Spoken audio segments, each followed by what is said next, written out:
ತಾವು ಸಿಎಂ ಆಗ್ಲಿ ಅಂತೇಳಿ ಶಾಸಕ ದೇವೇಂದ್ರಪ್ಪ ಹೇಳಿದ್ದಾರೆ. ಅಂದ್ರೆ ದಲಿತ ಸಿಎಂ ಒಬ್ರು ಆಗಬೇಕು ಅನ್ನುವಂತಹದ್ದು ಬಹಳ ವರ್ಷದಿಂದ ಇದಿದೆ. ಸೊ ಆಗ್ಲಿ ಅವರು ಅನ್ನುವಂತಹದ್ದು ಒಂದು ಅಭಿಪ್ರಾಯ ವ್ಯಕ್ತಪಡಿಸಿದ್ದಾರೆ.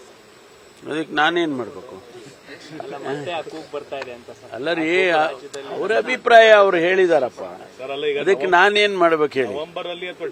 ನೀವೇ ಹೇಳ್ಕೊಟ್ಬಿಡಿ ನಾನೇನ್ ಮಾಡ್ಬೇಕು ಅಂತ. ನವೆಂಬರ್ ಅಥವಾ ಡಿಸೆಂಬರ್ ಅಲ್ಲಿ ಸಿಎಂ ಚೇಂಜ್ ಆಗ್ಬೋದು ಅಂತಿತ್ತು, ಅಲ್ಲಿಗೆ ಪರಮೇಶ್ವರ್ ಅವರ ಹೆಸರು ಮುಂದೆ ಬರ್ತಾ ಇದೆಯಾ ಅಂತ ಸರ್? ಈಗ ಸದ್ಯಕ್ಕೆ ಅದನ್ನೆಲ್ಲ ಚರ್ಚೆ ಮಾಡದೇ ಇರೋದು ಬಹಳ ಉತ್ತಮ. I don't want to discuss those things, especially chief minister post ಆಗಲಿ, ಡೆಪ್ಯೂಟಿ ಚೀಫ್ ಮಿನಿಸ್ಟರ್ ಪೋಸ್ಟ್ ಆಗಲಿ, ಅಥವಾ ಸರ್ಕಾರ, ಕೆಲವರು ಹೇಳ್ತಾರಲ್ಲ ಸರ್ಕಾರನೇ ಬಿದ್ದೋಗ್ಬಿಡುತ್ತೆ ಅಂತ, ಇವೆಲ್ಲ ಮಾತನಾಡೋದಕ್ಕಿಂತ ಸುಮ್ಮನೆ ಇರೋದು ವಾಸಿ. ಸರ್, ಈಗ ಖರ್ಗೆ ಅವರು ಹೇಳಿದ್ದಾರೆ, ನನಗೆ ಹಿಂದೆ ಒಂದು ಅವಕಾಶ ಇತ್ತು, ಅದು ಎಸ್.ಎಂ. ಕೃಷ್ಣ ಅವರು ಸಿಎಂ ಆದ್ರು, ತಪ್ಪೋಯ್ತು ಅನ್ನುವಂಥದ್ದು. ಅಲ್ಲಿಗೆ ಒಂದ್ ರೀತಿ ದಲಿತ ಸಿಎಂ ಆಗ್ಬೇಕು ಅನ್ನುವಂತಹದ್ದು ಕೂಗು ಇರೋದಂತೂ ನಿಜ ಅನ್ನುವಂತಹದ್ದು ಅವರ ಮಾತಿನ ಅರ್ಥದಲ್ಲೂ ಕೂಡ ಗೊತ್ತಾಗ್ತಿದೆ. ನಾನು I don't want to comment on anything. Sir, 4 ದಿನಗಳ ಕಾಲ ಸಿಎಂ ಮತ್ತೆ ಶಾಸಕರೊಟ್ಟಿಗೆ ಸಭೆ ನಡೆಸಿದ್ದಾರೆ. ಎಲ್ಲೋ ಒಂದ್ ಕಡೆ ಸುರ್ಜೇವಾಲಾ ಬಂದು ಸಭೆ ನಡೆಸಿದ ಬಳಿಕ ಸಿಎಂ ಸಭೆ ನಡೆಸುವಂತಹದ್ದು ಚರ್ಚೆಗೆ ಕಾರಣ ಆಗಿದೆ. ಇಲ್ಲ, ಮುಖ್ಯಮಂತ್ರಿಗಳು ಪ್ರತಿಯೊಬ್ಬ ಶಾಸಕರುಗಳಿಗೂ ಕೂಡ 50 ಕೋಟಿ ರೂಪಾಯಿ ಹಣ ಕೊಡ್ತೇನೆ ಅಂತ ಹೇಳಿದ್ರು, ಅನುದಾನ.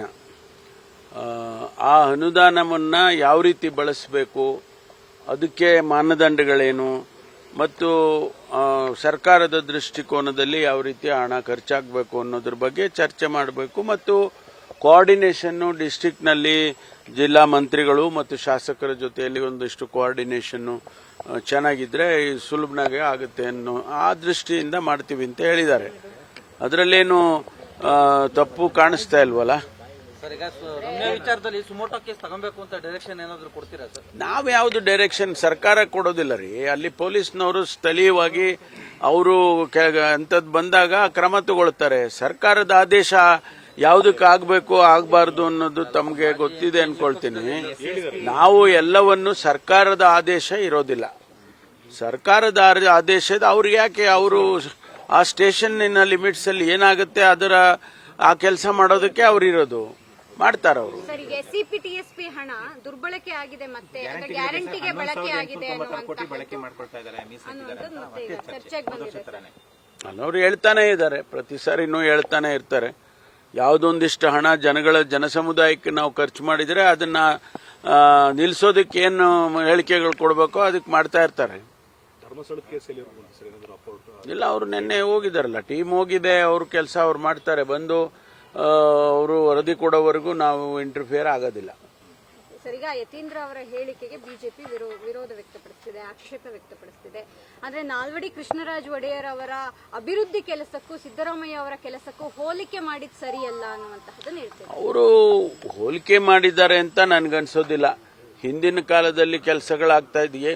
ಈಗ ನಾವು ಒಂದು ತಿಳ್ಕೊಳ್ಳಿ, ಸ್ವತಂತ್ರ ಪೂರ್ವದಲ್ಲೇನೆ ಮಹಾರಾಜರು ಅಭಿವೃದ್ಧಿ ಕಡೆ ಬಹಳಷ್ಟು ಗಮನ ಕೊಟ್ಟಿದ್ರು. ಬಹಳಷ್ಟು ಇವತ್ತು ಏನು ನಮ್ಮಲ್ಲಿ ಫ್ಲಾಗ್ಶಿಪ್ ಪ್ರೋಗ್ರಾಮ್ಸ್ ಇರ್ತಕ್ಕಂಥವೆಲ್ಲ ಆಗಲೇ ಪ್ರಾರಂಭ ಮಾಡಿದ್ದಂಥದ್ದು. ರಿಸರ್ವೇಷನ್ ನಾವು ಇವತ್ತು ಇಷ್ಟೊಂದು ದೊಡ್ಡ ಪ್ರಮಾಣದಲ್ಲಿ ಎಲ್ಲಿವರೆಗೂ ಹೋಗಿದ್ದೇವೆ ಅಂದ್ರೆ ಒಳ ಮೀಸಲಾತಿವರೆಗೂ ಹೋಗ್ಬಿಟ್ಟಿದ್ದೇವೆ. ಆದರೆ ರಿಸರ್ವೇಷನ್ ಮೀಸಲಾತಿಯನ್ನ ಹಿಂದುಳಿದವರಿಗೆ, ದಲಿತರಿಗೆ ಮಹಾರಾಜರು ಆಗ್ಲೇ ತಗೊಂಡು ಬಂದಿದ್ರಲ್ಲ. ಇವೆಲ್ಲ ಕಂಪೇರ್ ಮಾಡೋಕ್ಕಾಗೋದಿಲ್ಲ, ಬೇರೆಯವರಿಗೆ ಕಂಪೇರ್ ಮಾಡೋಕ್ಕಾಗೋದಿಲ್ಲ. ಅದು ಆ ಕಾಲಘಟ್ಟದಲ್ಲಿ ಅದು ನಡೀತು. ಈ ಕಾಲಘಟ್ಟದಲ್ಲಿ ಸಿದ್ದರಾಮಯ್ಯನವರು ಅನೇಕ ಅಂತಹ ಬದಲಾವಣೆಗಳನ್ನು ತರೋದಕ್ಕೆ ಅವರು ಪ್ರಯತ್ನ ಮಾಡಿದ್ದಾರೆ. We cannot compare one to another. Urea ಗೊಬ್ಬರ ಅಭಾವದಿಂದ ಇವತ್ತು 2 ದಿನಗಳ ಕಾಲ ಪ್ರೊಟೆಸ್ಟ್ ಮಾಡ್ತಾ ಇದೆ ಸರ್ ಬಿಜೆಪಿ. ನೋಡಿ, ಕೇಂದ್ರ ಸರ್ಕಾರದವರು ನಮಗೆ ಸರಿಯಾದ ಸಮಯಕ್ಕೆ ಗೊಬ್ಬರಗಳನ್ನ ಕೊಟ್ರೆ ಯಾಕೆ ಈ ಪ್ರಾಬ್ಲಮ್ ಬರುತ್ತೆ? ಇನ್ನೂ ಕೂಡ ಬರಬೇಕು. ಕೇಂದ್ರ ಸರ್ಕಾರದಿಂದ ನಮಗೆ ಬರಬೇಕಾದಂತ ಗೊಬ್ಬರದ ಪ್ರಮಾಣ ಇನ್ನೂ ಬಂದಿಲ್ಲ. ಅದನ್ನ ನಮಗೆ ಸರಬರಾಜು ಮಾಡಿದ್ರೆ ನಾವು ಇಟ್ಕೊಂಡು ಸ್ಟಾಕ್ ಮಾಡಿ ಇಟ್ಕೊಳ್ತೀವ? ನಾವು ರೈತರಿಗೆ ಇಮಿಡಿಯೇಟ್ ಆಗಿ ಮಳೆಗಾಲದಲ್ಲಿ, ಈ ಕಾಲದಲ್ಲಿ ಬಿತ್ತನೆ ನಡೆಯೋ ಕಾಲದಲ್ಲಿ ಕೊಡ್ತೇವೆ. ಅದು ಅವ್ರು ಕೊಡಬೇಕು ಅನ್ನೋದು ಒತ್ತಾಯ ಅಷ್ಟೇ. ಅದಕ್ಕೆ ನಮ್ಮ ಪಕ್ಷದ ರೈತರು, ಕಾರ್ಯಕರ್ತರು ಅವರು ಪ್ರೊಟೆಸ್ಟ್ ಮಾಡ್ತಿದ್ದಾರೆ. ಎಲ್ಲ ಕೊಟ್ಟಾಗಿದೆ ನೋಡಿ. ಮುಂಗಾರಿಗೆ ಮುಂಚೆನೆ ಇವೆಲ್ಲ ಕರೆಸ್ಪಾಂಡೆನ್ಸ್ಗಳು ನಡೀತಾವೆ. ಈಗೇನು ಹೊಸದಾಗ ಆಗೋದಿಲ್ಲ, ಅಥವಾ ಇವರು ಅಧಿಕಾರದಲ್ಲಿದ್ದಾಗ ಆಗಿರ್ಲಿಲ್ವಾ? ನಾವು ಆ ರೀತಿ ನಾವು ಕಂಪೇರ್ ಮಾಡೋದಕ್ಕೆ ಹೋಗೋದಿಲ್ಲ. ಯಾಕೆಂದ್ರೆ ಸುಮ್ಮನೆ ಅವ್ರು ಮಾಡಿದ್ರು ಇವ್ರು ಮಾಡಿದ್ರು ನೀವು ಮಾಡಿದ ನಾ ಪ್ರಶ್ನೆ ಕೇಳಿದಾಗ ಹೌದೌದು ಅವ್ರ ಕಾಲದಲ್ಲಿ ಮಾಡಿಲ್ವಾ ಅಂತ ನಾವು ಹೇಳ್ಬಿಡ್ತೀವಿ ಸಾಮಾನ್ಯವಾಗಿ. ಆದ್ರೆ ಅವ್ರಿಗೂ ಗೊತ್ತಿದೆ ಇದರಲ್ಲಿ ಏನು ಸಮಸ್ಯೆಗಳಿದಾವೆ ಅಂತ ಅವ್ರಿಗೂ ಗೊತ್ತಿದೆ. ಏನು ಇಲ್ಲ ತುಮಕೂರಲ್ಲಿ. Thank you. ನ್ಯೂಸ್ ಫಸ್ಟ್ ನಿರ್ಭೀತಿಯಿಂದ ನಿಮ್ಮ ಪರವಾಗಿ.